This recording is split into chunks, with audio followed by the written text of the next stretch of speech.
Hello and welcome to Toothless Tesla. Something happened following my recent software update for my Model S.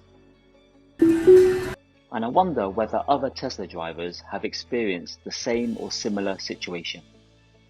So, as I enter the Cross Harbour Tunnel in Hong Kong, I usually engage Autopilot. You can see the white Tesla Model S to my left does not engage Autopilot.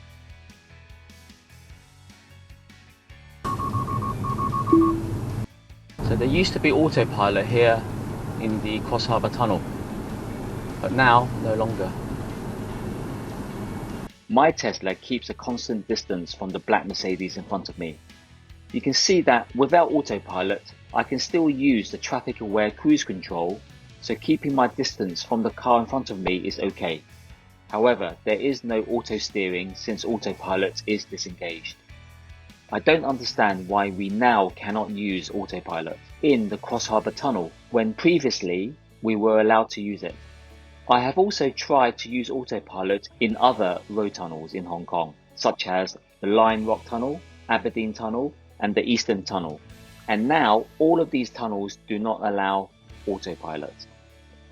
Does anyone know why Autopilot is no longer available in Hong Kong?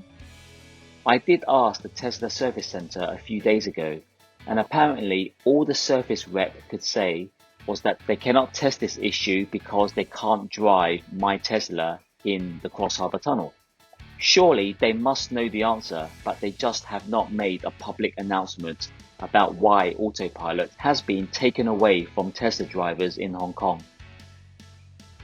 I repeat, Tesla Hong Kong has removed the option of using Autopilot in Hong Kong road tunnels.